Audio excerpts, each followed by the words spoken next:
水德星君的由来及传说。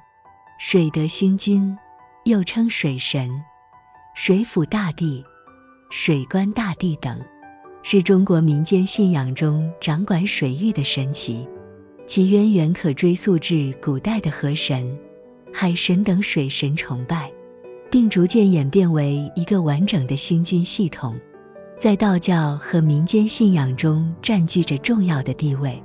水德星君的传说大多与水域、雨水、水灾等相关，这些传说体现了人们对水神崇拜的敬畏之心，也反映了中国古代社会对水的依存关系。传说中，水德星君掌管着天上的雨水，可以根据人类的需求来调节降雨量。当人们祈求雨水时，水德星君就会降下甘霖，滋润大地，使庄稼丰收。传说中，水德星君还有镇压水患的能力。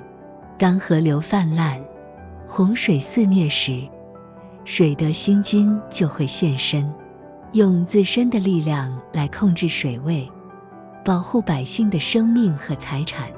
传说中，水德星君与龙王之间有着密切的关系。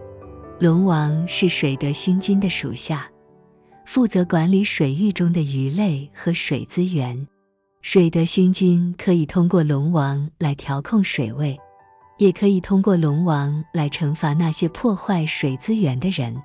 传说中，水德星君还与其他神仙有着各种各样的关系，例如水德星君与雨师、风伯、雷公、电母等神祇合作，共同调节天气，维持大自然的平衡。水德星君的祭祀活动是民间信仰的重要组成部分，人们通过祭祀水德星君，祈求风调雨顺、国泰民安。人们会在水边或其他地方建庙宇祭祀水德星君，例如在中国南方地区有许多水仙娘娘庙，供奉水仙娘娘。祭祀水德星君时，人们会准备各种祭品，例如水果、糕点、香火等。祭祀水德星君的仪式通常由道教法师主持，法师会念诵经文，祈求水德星君保佑。水德星君的祭祀日期通常是农历4月初8，也就是水仙花节。水德星君的信仰对中国文化产生了深远的影响。水德星君的形象在中国古典文学作品中经常出现，例如《西游记》中的东海龙王、《水浒传》中的河伯等。水德星君的形象也经常出现在中国传统艺术作品中，例如绘画、雕塑、戏曲等。水德星君的信仰也孕育了许多民间习俗，例如观潮、祭海、祈雨等。从河神、海神到水德星君，中国古代社会依赖水资源生存发展，人们对水抱持着敬畏之心，并将水视为一种神圣的力量。因此，早在先秦时期就出现了对河神、海神的崇拜。例如《山海经》中记载了许多河神、海神的名字和传说，如黄河之神河伯、东海之神东海龙王等。随着社会的发展，人们对水的认知逐渐深入，对水神的崇拜也更加系统化。在汉代，水神崇拜开始与五行学说相结合，将水与五行中的水元素相配，并将水神称为水德星君。水德星君的星君系统指的是水神及其属下众多神祇的集合。这个系统的形成与道教的影响密不可分。道教将水德星君纳入其神仙体系，并为其制定了明确的职责和权限。水德星君星君系统中主要包括以下几个神祇：水德星君、水官大帝，掌管水域，主宰水运，负责降雨、消灾、保平安等。龙王掌管河流、湖泊、海洋等水域，负责水资源的分配和管理。河伯掌管黄河，是黄河之神，负责黄河的水运和治理。海神掌管大海，负责海运、渔业、航海等事务。水仙娘娘掌管水域中的花草，是民间信仰中的美丽女神。其他水神还有许多其他水神，例如雨师、风伯、雷公、电母等，共同构成水德星君的星君系统。水德星君的信仰随着时代的变迁而发展。在唐宋时期，由于佛教的兴盛，水德星君的信仰也受到佛教的影响，一些佛教神仙被纳入水德星君的星君系统。到了明清时期，水德星君的信仰更加普及，并与民间信仰融合，形成了许多独特的习俗和祭祀活动。例如，在南方地区，人们会在每年农历4月初8举行水仙花节，祭祀水仙娘娘，祈求丰收和平安。水仙花节又称4月8水仙生日，是中国民间传统节日，主要在中国南方地区流行，时间为农历4月初8。这个节日与水仙花和水神崇拜有关，充满了浓郁的民间文化色彩。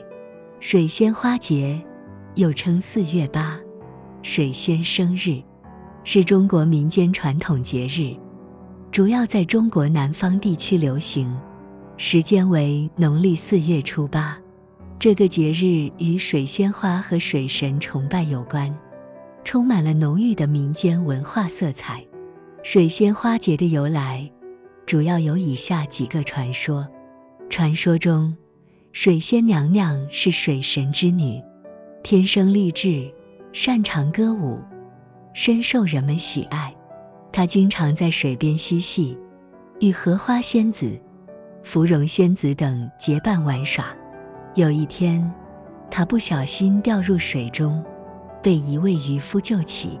为了报答渔夫的救命之恩，水仙娘娘嫁给了渔夫，并在水边开了一家花店，以卖水仙花为生。后来，水仙娘娘因为思念故乡，化作一株水仙花，漂浮在水面上。人们为了纪念水仙娘娘，便在每年农历4月初8举行水仙花节，祭祀水仙娘娘，祈求丰收和平安。另一个传说则讲述了渔夫与水仙的爱情故事。传说，一位渔夫在海边捕鱼时，发现了一株美丽的水仙花，他将水仙花带回家，精心呵护。水仙花在他的照料下越长越茂盛，散发出迷人的香气。渔夫被水仙花的美丽所吸引，渐渐地爱上了她，并把她当作自己的妻子。他每天都与水仙花说话，倾诉自己的心声。水仙花也似乎能听懂渔夫的话，会随着他的心情而变化。后来，渔夫不幸去世，水仙花也因思念渔夫而枯萎死去。为了纪念渔夫与水仙花的爱情，人们便在每年的农历4月初8举行水仙花节，以表达对爱情的歌颂和对美好事物的珍惜。水仙花节的活动内容主要包括以下几个方面。人们会在水边或其他地方建庙宇祭祀水仙娘娘，祈求风调雨顺、国泰民安。在祭祀过程中，人们会准备各种祭品，例如水果、糕点、香火等。祭祀仪式通常由道教法师主持，法师会念诵经文，祈求水仙娘娘保佑。水仙花节当天，人们会到花市购买或欣赏水仙花。水仙花的花朵洁白如玉，花香清淡宜人，象征着纯洁、美好和吉祥。水仙花节期间，各地还会举行各种民俗活动，例如舞龙舞狮、猜灯谜、放河灯等。这些活动充满了欢乐和喜庆的气氛，为人们带来欢乐和祝福。水仙花除了观赏价值外，还可以食用。人们会用水仙花的花瓣制作各种美食，例如水仙花糕、水仙花汤等。这些美食不仅美味可口，而且具有药用价值，可以清热解毒、美容养颜。水仙花节作为一个传统节日，不仅是人们娱乐和祈福的活动，更蕴含着丰富的文化内涵。水仙花节的祭祀活动体现了人们对水神的崇拜，祈求风调雨顺、国泰民安，寓意着对美好生活的向往。水仙花节的观赏活动体现了人们对自然之美的欣赏，表达了人们对美好事物的追求。水仙花节的民俗活动体现了人们对传统文化的传承和保护，让传统文化更好地延续下去。在现代社会，水仙花节仍然受到人们的喜爱，并不断发展。近年来，水仙花节的活动内容不断丰富，加入了许多现代元素，例如摄影比赛、写生比赛、水仙花展览等，让这个传统节日更具时代特色。一些地方政府和民间组织积极推广水仙花文化，举办水仙花培育讲座、水仙花文化研讨会等，让更多人了解水仙花和水仙花节的文化内涵。水仙花节的举办也促进了当地旅游业的发展，许多游客会慕名前来观赏水仙花，体验当地的民俗文化。水仙花节的由来故事和活动内容反映了中国民间信仰和传统文化，也体现了人们对美好生活的向往和对自然之美的欣赏。在现代社会，水仙花节仍然具有重要的文化意义，它不仅是人们娱乐和祈福的活动，更是一个传承传统文化、发展旅游产业、促进社会和谐的平台。水德星君的由来及传说，反映了中国古代社会对水的崇拜和敬畏，也体现了中国文化中人与自然和谐共处的理念。在现代社会，水德星君的信仰仍然具有重要的意义，它提醒我们保护水资源、爱护环境、传承文化。